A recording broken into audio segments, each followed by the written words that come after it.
نکلتا ہے حضور کے بعد اگر کسی نے دعویٰ کیا نبوت کا تو وہ کذاب، دجال، جھوٹا، کافر، اور جس کسی نے بھی اس کی تصدیق کی، اس کو باندھ لیا، وہ بھی دائرہ اسلام سے خارج، مرتد۔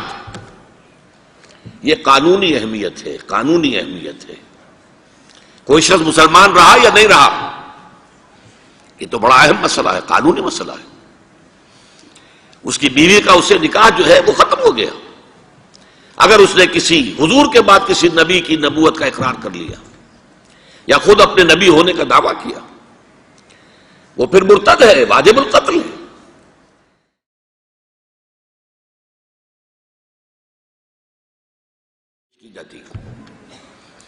سورہ احزاب کی آیت ما کان محمد ابا احد من رجالکم ولکن رسول اللہ وخاتم النبیین۔ محمد صلی اللہ علیہ وسلم، اے مسلمانوں، تم میں سے کسی مرد کے باپ نہیں ہیں۔ زید ابن حارثہ کو اگر حضور نے منہ بولا بیٹا بنا لیا تھا تو منہ بولا بیٹا کوئی حقیقت نہیں رکھتا، ورنہ آپ کسی مرد کے والد نہیں ہیں۔ آپ کو اللہ نے بیٹے دیے بھی ابتدا میں، وہ فوراً فوت ہو گئے۔ آپ کے عمر کے آخری دور میں بھی حضرت ابراہیم کی ولادت ہوئی، حضرت ماریہ قبطیہ کے بطن سے، وہ بھی فوت ہو گئے بچپن میں۔ تو ما کان محمد ابا احد من رجالکم ولکن رسول اللہ وخاتم النبیین، وہ تو اللہ کے رسول ہیں اور نبیوں کی مہر ہیں، مہر لگ گئی، اب یہاں سے کوئی اور شے نہیں نکل سکتی، یہ بند ہو گیا راستہ، یہاں سے اب کسی اور نبوت کے اجرا کا سوال پیدا نہیں ہوتا۔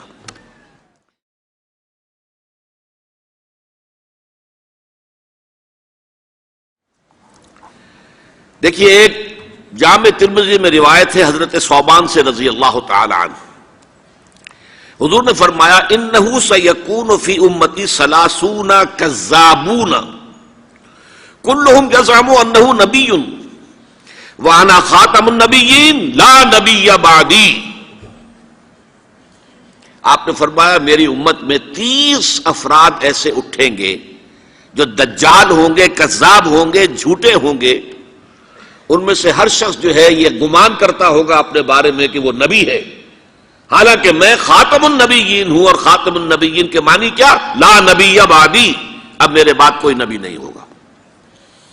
اس قانونی مفہوم کو بہت ہی عمدگی کے ساتھ یہاں واضح کر دیا گیا کہ اب چاہے دجال اٹھیں گے، حضور کے اپنے زمانے میں اٹھ گئے تھے، پھر اس دور میں تو بڑی تیزی کے ساتھ، بڑی رفتار جو ہے تیز ہو گئی ہے، زمانہ آخری آ رہا ہے، وہ 30 کی تعداد اب جو ہے پوری ہونی ہے۔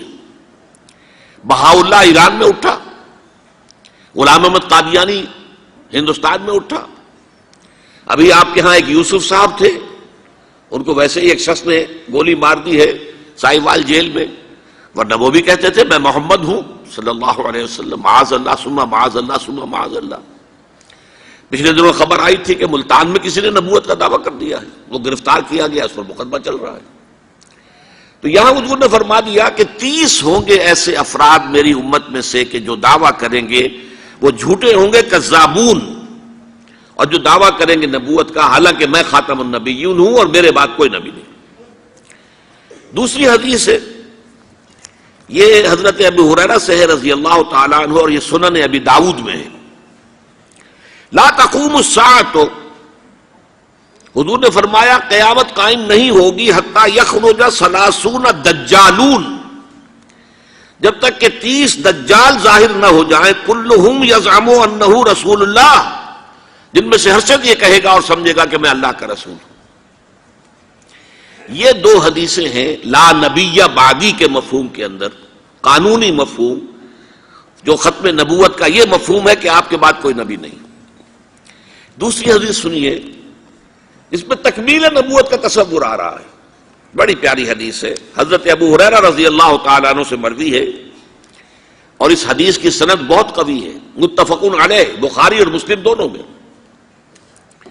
حضور فرماتے مثلی و مثل الانبیاء، میری اور سابقہ انبیاء کی مثال ایسے ہے کہ مثل قصر، ایک ایسا محل کسی ہے، احسن بنیانہ، جس کی تعمیر بہت عمدہ کی گئی، بہت شاندار قصر تعمیر کیا گیا، وَتَرَكَ مِنْهُ مَوْضِعَ لَبْنَةٍ، لیکن ایک اینٹ کی جگہ چھوڑ دی گئی، ایک جگہ پر رکھنا چھوڑ دیا گیا، وہ کمی ایک تھی کہ جو اس کے اندر باقی تھی۔ فَطَافَ بِهِ النَّظَارُ يَتَعَجَّبُونَ مِنْ حُسْنِ بُنْيَانِهِ، تو اس محل اور قصر کا طواف کرتے تھے لوگ، ارد گرد گھومتے تھے اور بہت تعجب کرتے تھے، کتنی شاندار عمارت ہے، کتنی عظیم عمارت ہے، کیسا عالیشان محل تعبیر کیا گیا ہے۔ إِلَّا مَوْضِعَ تِلْكَ اللَّبْنَةِ، سوائے اس ایک اینٹ کی کمی کے جو انہیں عجیب محسوس ہوتی تھی کہ یہ ایک اینٹ کی کمی کیوں رکھ دی گئی۔ اب حضور فرماتے فَكُنْتُ أَنَا، وہ اینٹ میں ہوں، صَدَدْتُ مَوْضِعَ اللَّبْنَةِ، میں نے اس اینٹ کے رکھنے کو پورا کر دیا ہے۔ خُتِمَ بِيَ الْبُنْيَانُ، میرے ذریعے سے قصر رسالت کی تکمیل ہو گئی ہے۔ وَخُتِمَ بِيَ الرُّسُلُ، اور میرے ذریعے سے مجھ پر رسالت کا اختتام ہو گیا۔ اب یہاں محل اور محل میں ایک کمی اور اس کمی کا آپ کے ذریعے سے پورا ہو جانا، یہ ہے تکمیل نبوت و رسالت کا معاملہ۔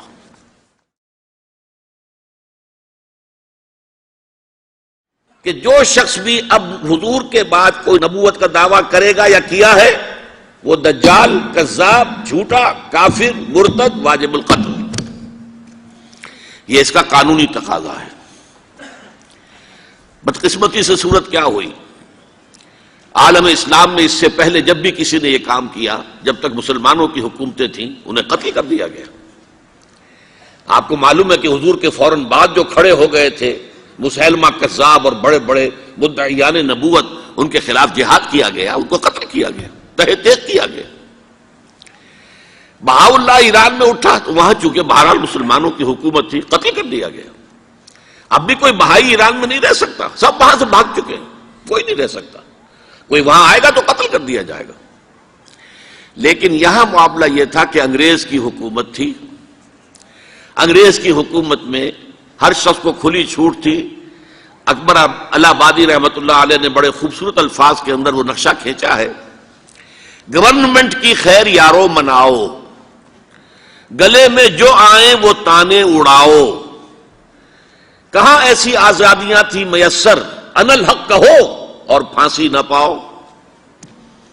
اگر اسلامی حکومت ہوتی، مسلمان حکومت ہوتی، چاہے اعلی معیاری اسلامی حکومت نہ بھی ہوتی، مسلمانوں کی حکومت ہوتی، تو جس نے ان الحق کہا منصور، وہ سولی چڑھا دیا گیا یا نہیں؟ جس نے نبوت کا دعویٰ کیا وہ قتل کر دیے گئے کہ نہیں؟ انگریز کی حکومت تھی، گورنمنٹ کی خیر یارو مناؤ، گلے میں جو آئیں وہ تانے اڑاؤ، خدائی کا دعویٰ کر دو، نبوت کا دعویٰ کر دو، رسالت کا دعویٰ کر دو، کوئی پوچھنے والا نہیں، کوئی پکڑنے والا نہیں، کسی دار و گیر کا کوئی اندیشہ ہی نہیں۔ کہاں ایسی آزادیاں تھی میسر، ان الحق کہو اور پھانسی نہ پاؤ۔ اسی زمانے میں ایک واقعہ یہ ہوا تھا، غلام احمد قادیانی نے ایک دعوتی خط لکھا کابل کے حکمران، اب میں بھول رہا ہوں کہ وہ امیر دوست محمد خان تھے یا امیر عبد الرحمن خان تھے، ان دونوں میں سے کسی کے سامنے وہ خط پہنچا، جیسے کہ حضور نے خطوط بھیجے تھے قیصر کو، کسریٰ کو، تو اس کو بھی شوق چرایا کہ میں بھی تو اب نبی ہوں، نبوت کا دعویٰ کر چکا ہوں، تو مجھے پڑوس کا ملک جو ہے افغانستان، وہاں کے بادشاہ کو دعوت دینی چاہیے کہ وہ مجھ پر ایمان لائے۔ جب وہ خط وہاں پہنچا ہے تو امیر کابل نے اسی خط پہ 2 الفاظ لکھ دیے اور واپس کر دیا۔ الفاظ کیا تھے؟ این جا بیا، یہاں آؤ ذرا اور یہاں آ کر تم دعویٰ کرو نبوت کا۔ یہ تم انگریز کی چھتری تلے بیٹھے ہوئے دعوے کر رہے ہو، انگریز کے سائے تلے جو ہے، اور انگریز جو ہے تمہیں سپورٹ کر رہا ہے، تم نے جہاد کو جو ہے ختم کر دیا، دین کے لیے حرام ہے اب دوستو قتال، حرمت قتال۔ انگریز کو اور کیا چاہیے تھا؟ گلیڈسٹن نے، جبکہ وہ وزیر اعظم تھا برطانیہ کا، اس نے کہا تھا اپنی پارلیمنٹ میں قرآن کو لہرا کر، جب تک یہ کتاب دنیا میں موجود ہے امن قائم نہیں ہو سکتا، یہ تو جہاد اور قتال کی بات کرتی ہے۔ تو ان کو اور کیا چاہیے تھا کہ اگر کوئی اس قتال کو ختم کر دے، منسوخ کر دے، اور مسلمانوں میں سے جذبہ جہاد اور قتال فی سبیل اللہ کو نکال دے، تو اس سے بڑی اور کیا خدمت ہوگی؟ لیکن یہ کہ اگر تمہیں یہ دعوت دینی ہے تو ذرا یہاں آؤ، ایجاب یہاں آ کے یہ دعوت دو مجھے، تاکہ تمہارے 14 طبق روشن ہو، تمہیں معلوم ہو کہ اس دعویٰ کرنے کا مطلب کیا ہے۔ لیکن ایک بات میں اب آپ سے عرض کر رہا ہوں، ہم پر اللہ کا بڑا کرم ہوا تھا، اس میں کوئی شک نہیں۔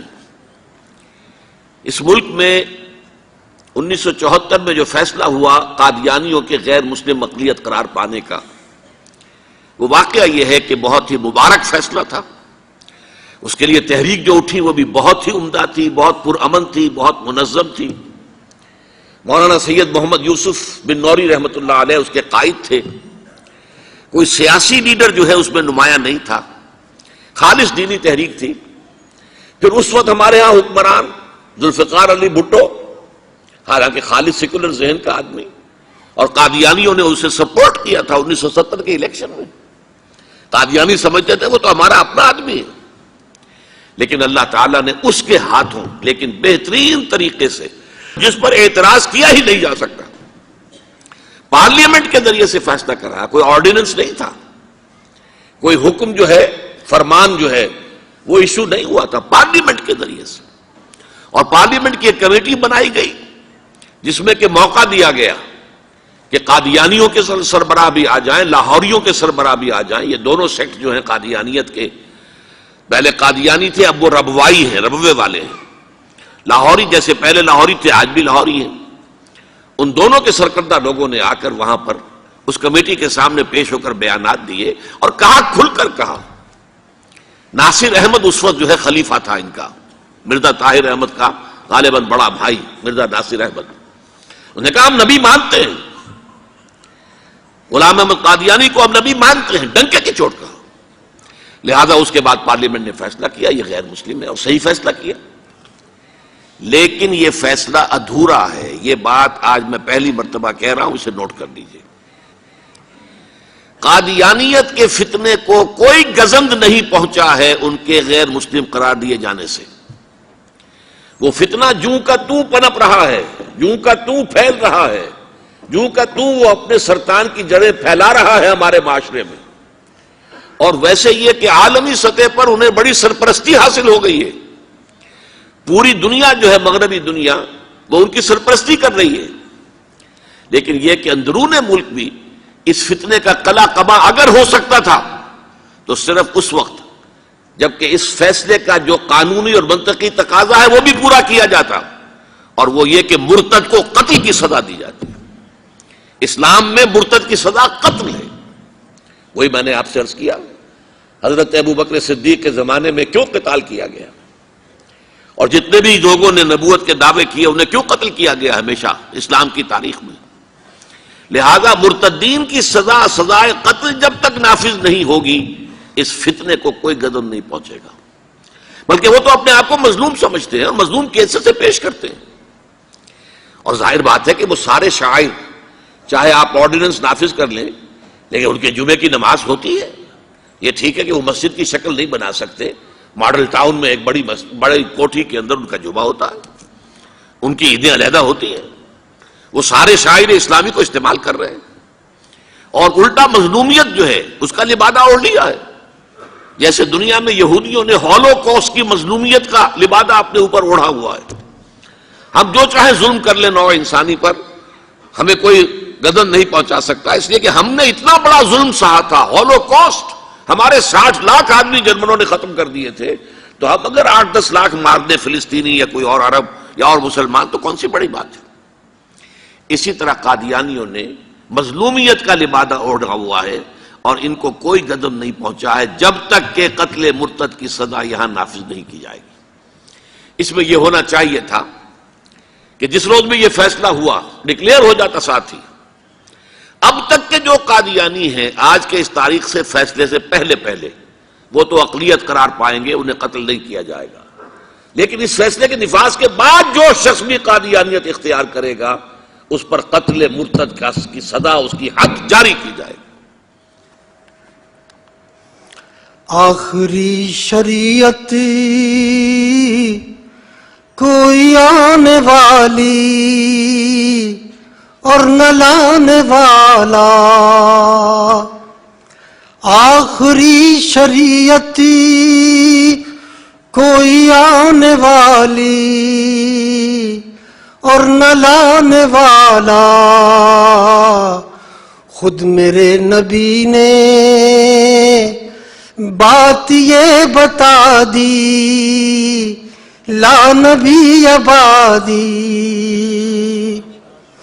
ذلی یا بروزی اب کوئی پیغمبر آئے گا نہ لوگو، ذلی یا بروزی اب کوئی پیغمبر آئے گا نہ لوگو،